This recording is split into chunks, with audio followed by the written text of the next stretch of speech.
Ongi etorri lagunok, segi pelotan txokora, gaurkoan gurekin Iñaki Artola, ongi etorri. Haupa, gaixo. Iñaki Artola, pelotari profesionala dugu, azken 10 urteotan pelotari profesional bezala dihardu, baiko enpresarekin. Iñaki, 10 urte pelotari profesional modura. Zer ikasi duzu?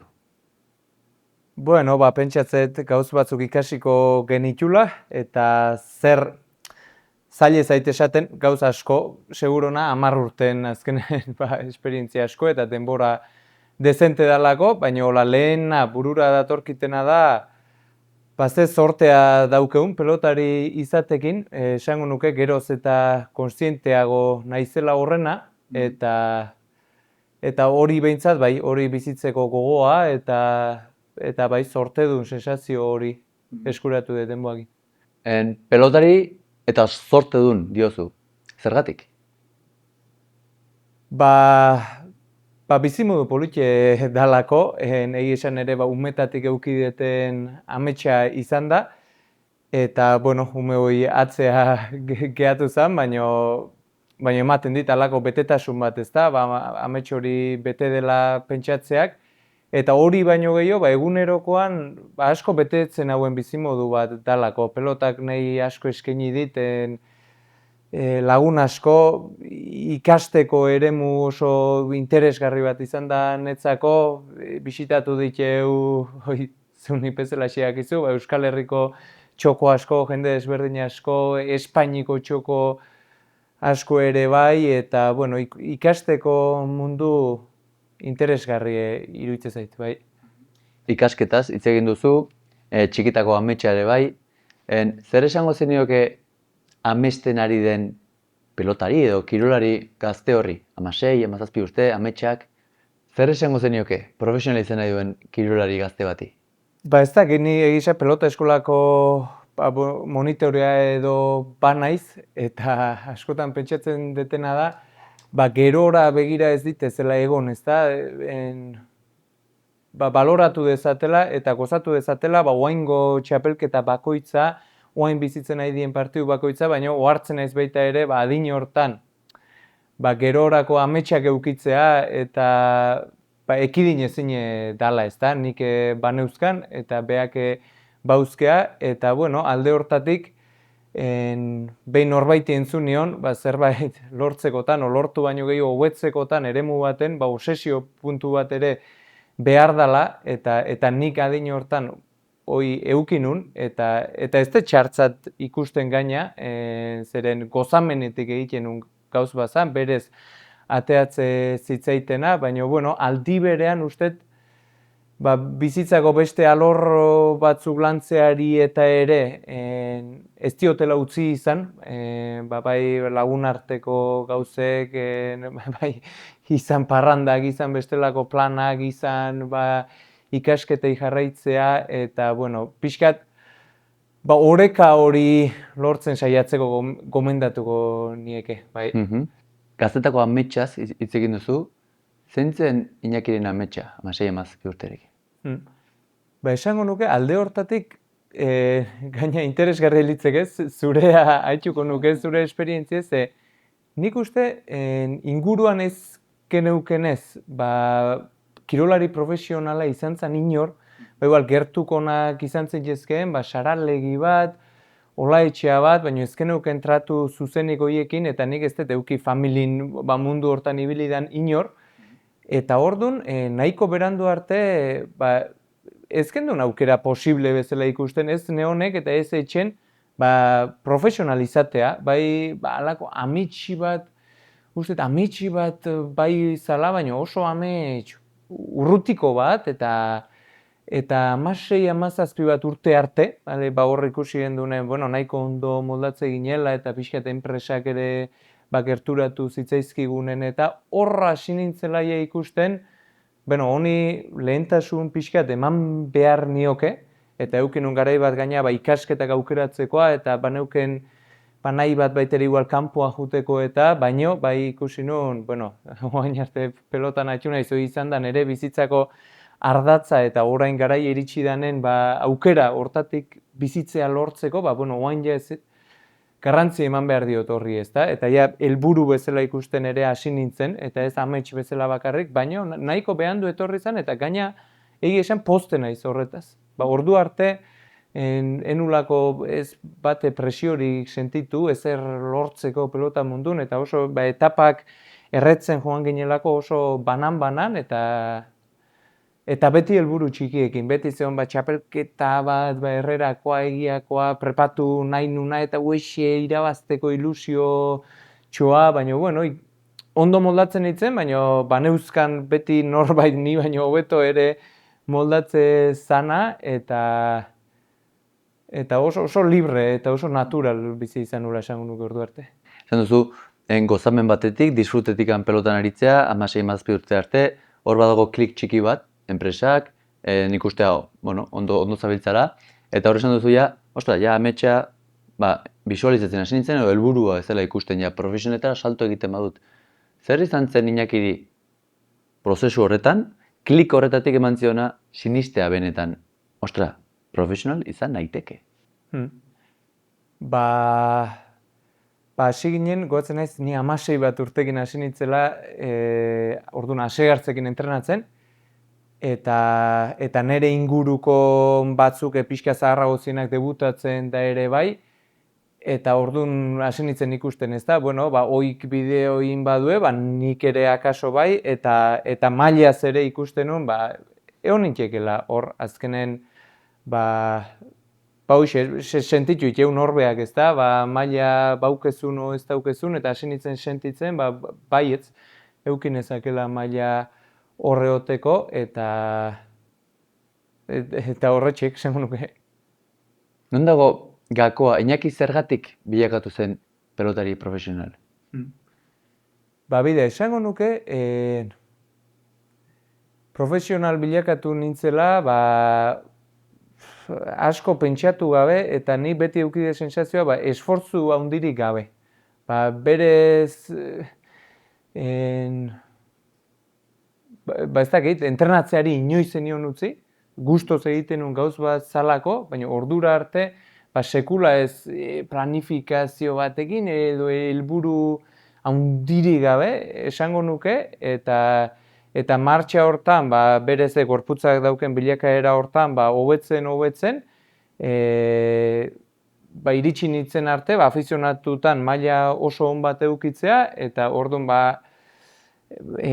beti euki sensazioa, eta debuta eta ere, eta gaina ausartuko nintzeke esatea, horrexegatik genuela igual behar bezala baloratu bere garaian, hainbesteko post-sensaziorik edo eduki, netzako oso saiatu gabe etorri zen gauz bat izan zalako. Ez zidan sakrifiziorik edo eskatu, beste bati behar bat eskatuko dio, baina izan zen hain gazte eta hain natural, gehiago markatzea helburu bat eta horretarako lana egin beharra, eta hoi pixkat geroago etorri zela esango nuke debuteko momentu hortan baino. Ni bakizu kirolari lan egiten dudanean, beti esaten diet, gauzak helburuak ez dira lortzen esfortzu bai, disiplina eta sakrifizio batetik, baizik eta disfrutetik. Sakrifizioa azkenen dalako, egin behar bat bezala, ez? Eta ez baduzuzuk egin beharra baldin baduzu, eta ez baduzuk bideaz disfrutatzen, emaitzak ez dira iristen. Hitz egin duzuzuk, entrenamendutaz disfrutatzetik lortu zenuela iristea, eta baita ere obsesioaz hitz egin diguzu Iñaki, obsesioa ona alda? Ez dakit, obsesioa gozamenetik bada, bai, esango nuke, askotan, nik askotan entzun dut, eta hoin neroni naiz baita ere, gaztei mezoi zuzentzen diena, ez itxutu honetan, egin beste gauza batzuk, eta baina, berak hori eskatzen badio barruak, eta hor gozamenetik egiten baldin badu, bere bizi eremua da, bizitza hontaz gozatzeko eta bizitzeko, eta punto, ez da aldiz. Egin ezkero oso helburu markatu batekin eta ez, hori esango nuke nik neronek bizi izan dut, inguruan ere bai, oso helburu batekin itxututa lan egitea eta sakrifizio, sensazio handi batekin egite eguneroko lan hori, eta horrek beste zerbaitetan behar bada bai, baina nik zurekin ikasten ari naizen gauzetako bada, kirolean, naiz eta intuitiboki kontrakoa dirudien, ez duela hain emaitza unik ematen, ezta? Bai. Bai, azkenen esan dezuna ez, obsesionatze bat naiz, gauzatek disfrute ematen ditena, ez dut beharrik, disfrutatzen naiz bideaz bertaz ez, entramenduak egitea, zuek esan dut, tarteka lagunekin, eta egunerokotasun bide hortaz disfrutatzen dagoen, ez dagoen behar batean, niri zoriontsu izateko behar dut hau irabaztea, asteburuko partida irabaztea, txapelketa hau lortzea ez. Orduan benetan, da, gauza bizitzen guztian bezala, atraitzen dituzunak eta benetan zure errendimendu horren ateratzen duzuna, gustora zaudelako, egiten ari zen horrekin, disfrutatzen ari zerelako. Orduan nik esango nuke obsesioa, nimentzat, ona da obsesionatzea gustatzen zaizun hori egiten. Txarra da obsesionatzea lortu nahi duzun horrekin. 10 urte, pelotari profesional modura, hitz egin duzu, gozamenetik, privilegiatu bat sentitzen zarela, benetan, baina kirolari guztia bezala, momentu gogorrak ere izan dituzu. Bai, izan ditut. Egia esan, enuke esango behar izateko moduagatik ere izango da, ez dakit, baina sufritu hitzek gogor xamarra egite zait, ezta? Nire pelota ibilbideari dagoki honen, esango nuke sufritu beste gauza batzukin bai egin detela bizitzan, baina pelotan kosta egin izan zait batzutan sufritu hitz hori jartzea. Egia da, ikusi izan detelako, dramatzat edo hartzea zala pixkat, zure bizitzako eremu bat, bizitza ere jokatzen ez dezuna, ez dakit nola esan, baino, gaur adibidez banaiz kontziente eta gai naiz aitortzeko, momentu zailek egon diela, eta adibidez, nik netzako egiari zor, zailena izan zen, jokatu gabe utzi nun finalue, gaina momentun esango nuke, zizaitela irutu hainbesteako zanik, baina gero eragin zitela halako tristura eta adibidez entrenatu ezin eta besteen partiduak eta ere ikusi ezin luze xamar bat denboran, eta gerora, egia esan, balio izan diten momentu bat izan da, gauza asko berpentsatzeko eta nire burun analisi batin behar izateko, zeatik hartu nuen halako pena horrekin eta nire ibilbideen inflexio puntu garrantzitsu bat izan zen. Iñaki Artola, txiki-txikitatik amets batekin buruz-buruko final bat jokatu edo egun batean txapel bat izatea. Finala iristen zara eta esaten dizu Iñaki, lesionatuta zaude, ez duzu jokatzerik. Zer sentitu zuen Iñaki momentu horretan? Pena alde batetik eta batik bat esango nuke amorrazioa. Amorrazioa beti lesionatu nahi zenero, nire kasun behintzat, bai egon da bilatu nahi arrazoi bat edo, eta beti bilatzen duzu zerbait, ezta? Beti detaile bat beti bilatzen duzu, azkenengo entrenamentuan hau beste modu bat egin izan banu, edo beroketan, edo partiduan zehar, eta orduan ere, paneukan, bat, halako irudipen bat, zergatik gertatu zitzaiten, eta nik kosta etxe zitzaiten nire burui barkatzen, hori ezta, eta geroa kontuatu naiz, ordu artere gauzek aldan ondo nahi nituna, ezta, personak normalen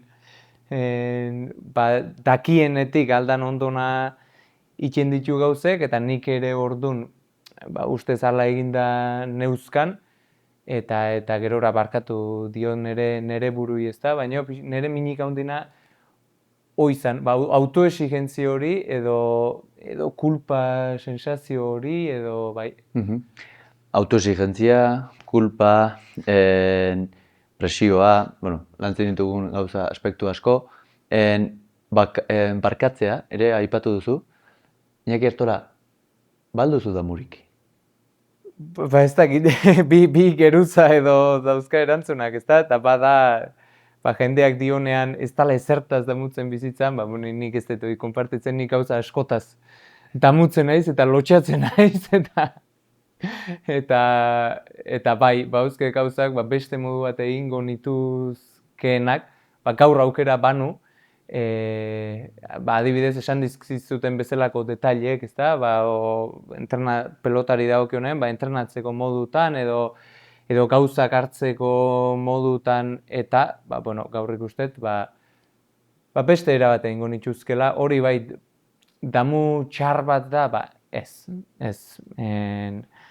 Azkenean, gaur hemen gaude pasadan guztiagatik, beste erabatea pasa izan balira gauzak behar bat ezkinateken hemen egongo, beraz, alde hortatik, bai, lasai nago, ez da damu txar bat, ez da ikasketa prozesu bat, nik bai beti eskatu dion ere buruari ikasketa prozesu hori azkarrago izan dadin eta batzuetan ez da zu nahi bezain azkarra edo, baino oso humiltasunez kokatzen naiz, ezta? Momentu bakoitzean egiten dituzu gauzak aldik eta ondoen, eta netzako oso garrantzitsua da prozesu hortan egotea eta konpromiso bat edukitzea prozesu horretan, ezta? Eta hori bai sentitzet horrekin oso lasai nago, hasi nintzen egunetiken eduki detela, ezta? Pasio puntu bat, saiakera bat, konpromezu puntu bat, eta hori ez detela behin galdu, egia esan, bai? Esan duzu, bakoitzak gure kontzientzia mailan ahalik eta ondo egiten dugula gauzak, nahiz eta gero, helburu batzuk lortu edo emaitza batzuk lortu, akats batzuk egin, beste batzuk ez. Baina ez zinakela gaur egun zauden lekuan egongo, ikasi izan ez bazenun, momentuan damu eman zituten akats horietatik. Zer ikasi du Iñakik lesioetatik? Lesioetatik ikasi detena da, batetik kirolari baten bizitzan parte diela, gutxi gehiago badaude kirolari batzuk ez duten egia lesiorek eduki, baina azken estadistikoa da, ezta? Kirolari bat tokatu ez zaion bati, lehentxo gehiago tokatuko zaio, eta hola hartu beharra daola, ezta? Pixka lanan parte modun hartu beharra daola, ikasteko momentu interesgarrik diela, nik uste batzutan bizitzan bezalaxe, gurpil baten sartze gala, etenik ez daukena, gure kasuan astero partidu horiek prestatuz, eta ez diozula zure burui momentuik ematen, pausa bat itxeko eta balorazio bat itxeko, ordu arte indako guztina, zuke lantzeko zer nahi zenduken, hortik aurrea eta hortako lesioak ikasteko momentu interesgarrik diela, indartuta ateatzeko aukera bat izan litezkela, ze gehiago.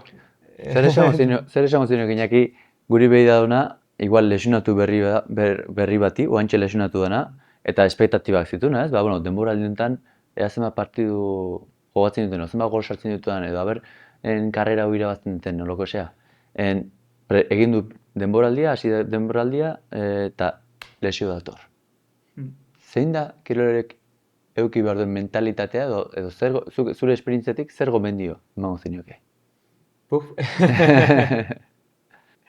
Ez dakit, ezkenen denok desberdin egea, ez da? Nik eukideten joera hori beste batek ez du eukiko, eta beste kontrapuntu bat, beste mezu bat beharko du, baina ni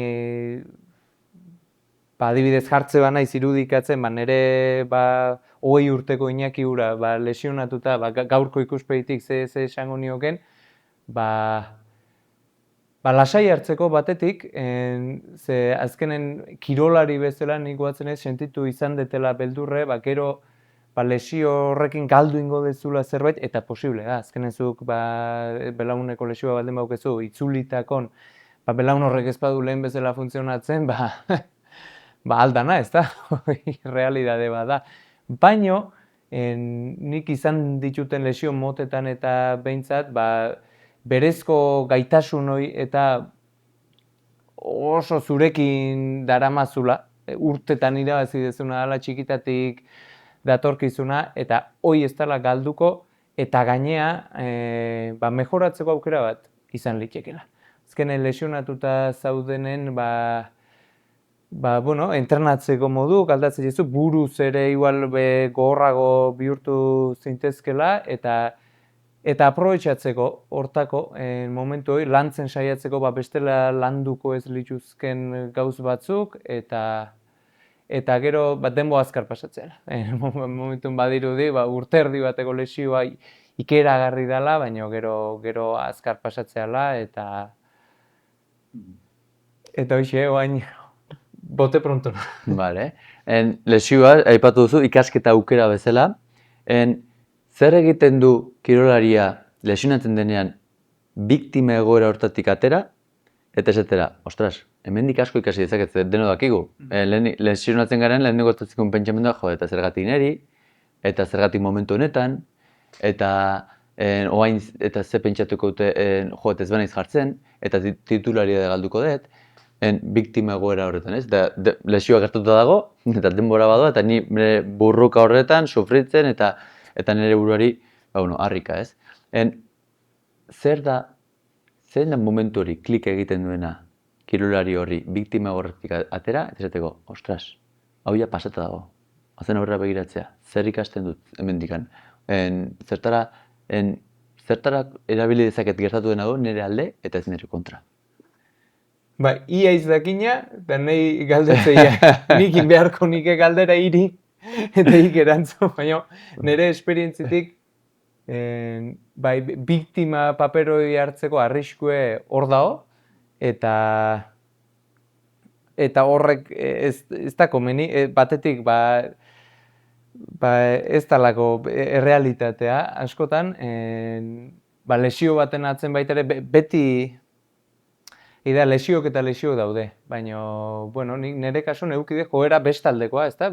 Arrazoi bateo bilatzekoa eta erruduntasun bat bilatzekoa, eta ez da ona, ez bat, biktima moduan kokatzea horren aurren, ez eta zure burui harrika aitzea ere, ezta? Eta nik uste jarreraik humilena eta realistana eta eokina dala, gertatu dana onartu, eta hori da esan dezun bezala, positibo bihurtzea hori, ze bizitza hola dalako, ezta? Ez dakigu ze gertakizun izango dan gerora hobena eta txarrena, eta behar bada kirolerako oso txarra izan bada lesio bat, bizitzarako balioko dizu irakaspen bezala, edo kirolerako ere kontuz, nahi gertatu zait, momentun oso zaileko izango zila ikusten nuna, geroa ikusi izana mesede indiatela, epe luzea behi da, eta horretan fedea izan, horretan sinistu, eta indar horretatik ekin, berriz, errekuperazioari eta ikasketa horri. Azkenean zuk esan zuna, ez? Gure buruak egoak beti nahi du gauzak horrela jutea, espektatiba batzuk, aurrela izan behar du honan niretzako, eta benetan gure buruak ez dakit, deus, ez? Nola izan behar duten gauzak, eta pixka bat gertatzen bada lesio bat, nik nahi nuena, momentu horretan ez bada gertatzen, ja, biktima horretan, burruka horretan bizitzarekin, eta benetan kontrol hori askatzen den, eta onarpen hori zuk esan zuna egiten denean, enpoderatzen ez berriro, posible da horiekin, etorkizun hobego bat sortzea niretzako. Zuk esan bezala, askotan, gero ez dakigu, ez? Askotan ni bentsat nire esperientziatikan, ni beti izan dut, operatu ez ba nintzen, segura eski nintzen profesionalizan dugu. Hau ez banu, benelamutako ez banu nauki, ez nintzen iritsi nintzena. Beti ematizulako impulso bat, ikustea zenbat maite dezun, zenbat baloratzen dezun amets hori, eta benetan badago ateratzea, gauza alde positiboa lesioetatik. Eta hori lotuta, hitz egin duzu fedeaz, sinisteaz, bai? Hitz egin dugu iraganaz, Iñakiren gaztetako denboaz, 10 urte profesional, tartean lesioak, hitz egin dugu. Zein da Iñaki gaur egun, eta zein izango da Iñaki hemendik 3 urtetara? Non ikusten duzu zeure burua? Ez dakit,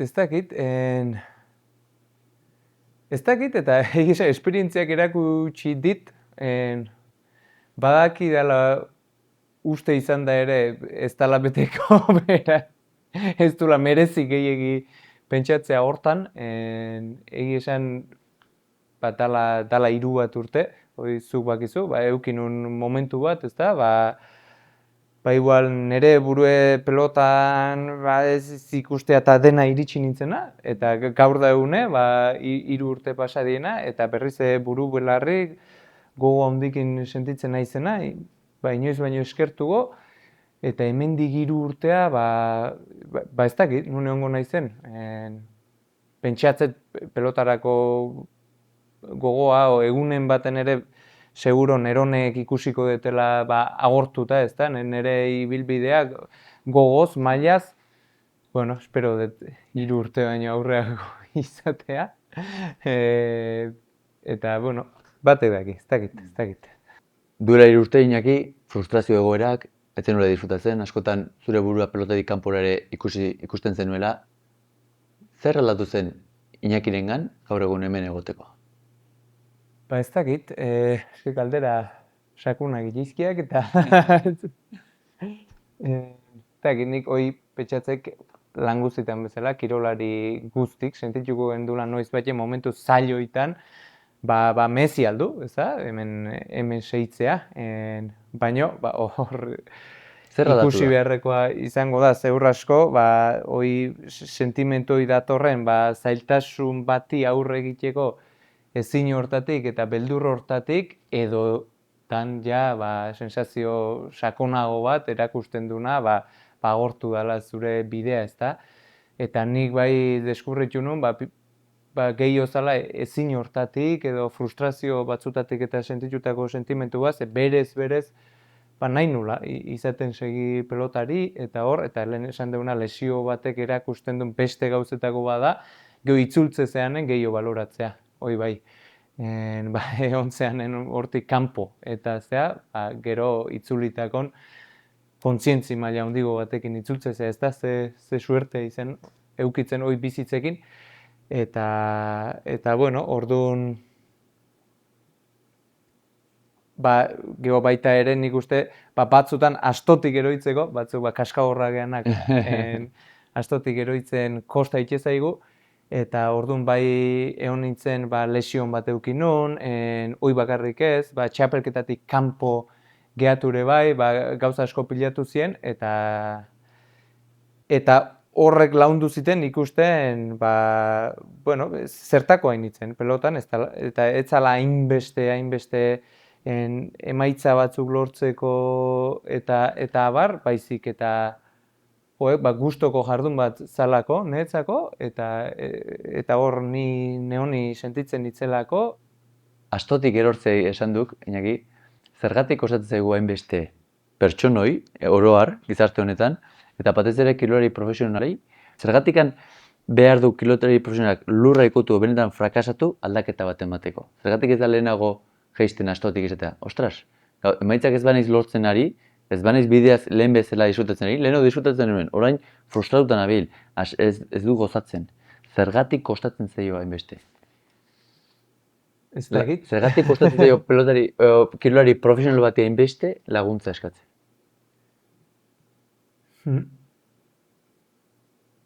Ez dakit, gizan laguntzari dagokionen, bizitzan oroar, ez da, laguntza eskatze dugu oso beharren sentitze gehan, bestela ez zaigu iruditzen laguntza behar degunik, eta nahi ere, eta hortan zesanik ez nekin bat etorriko zea, ez dala laguntza eskatu edo ez eskatu, ez da, dena bizilitekela kontzientzi maila handigo batekin edo hobeto, edo gozamen gehiokin inkluso, eta ikasketa prozesua dela, ez da, etenik ez daukena. Baina, batzutan, egoera eroso hortatik, iruditzen zaigu, konformatu itxegea, ez da. Konformatu itxegea, eta komerik gaztei, benetan gaizki sentitzen gehanen, da ordun, haste laguntza eskatzen. Eta amaitzen joateko, kontzientzia aipatu duzu, zenbateko garrantzia du pertsona eta kirolari baten gan kontzientziak, kontziente izatea?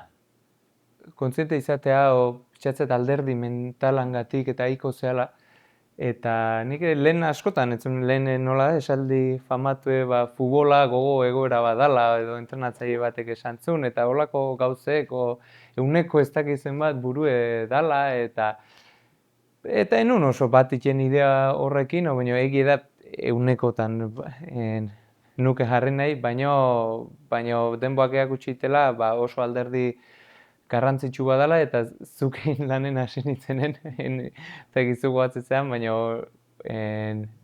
bueno, ikaitzen goit, iara teatzu zaiek, ikin hasi nintzenen, esan niakela, bale, Iñaki, entrenamentukin eta hola planteatuko dizkiu gauzek, baina lanik handina sinisten daukek, eta hontan, eta bestean daukek, eta pixka alderdi mentala ez da, eta nik eni sinistu, eta etxean honinoan petxatu, laundu diza dala entrenatzen, eta txuakeria usteko, eta gaur da eune, ez dakit bi urte ondoren ez dakit zenbat, aitortzen detena, aldaketa handigo eduki detela mentalki, eta hortan gehiago aportatu eta laundu diakela,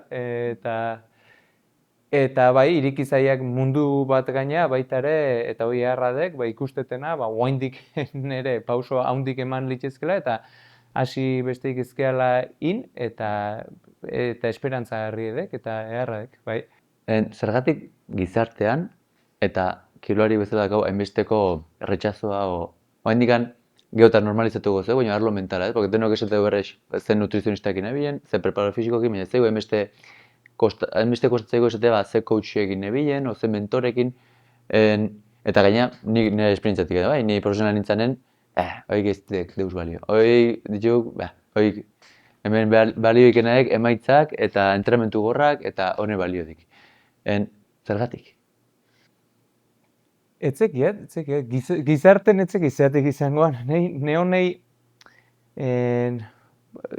lotxa inoiz etziak eman izan, bai eduki detenaek, eta hori beste pekatu mota bat izango dek, fede falta edo iruipen bat, alderdi mentalari dagoki honen, ne honi bakarrik gainitzela ez da gauzetaz kontuatzeko eta bar, eta kosta, ikusten, hola jende oso prestatu hortan, eta gauz batzuk bakarrik kontuatzen zaila dela, ez da. Eta lehen esan dugun ikasketa hortan, inteligentena dela, laguntza hori eskatzea, aprobetxatzea, eta beste, esan duzun bezala, edozen gauzetan bezala. Entrenamentu fisikoki mejoratu nahi dunak, laguntza eskatuko dio prestatzaile fisiko bati, eta alderdi mentalaren kasun ere antzeko dela, bai. Arlo mentala hitz egin dugu. Zer esango zenioke arlo mentala landu nahi, baina ausartzen ez den kirolariari? Nire komendioa.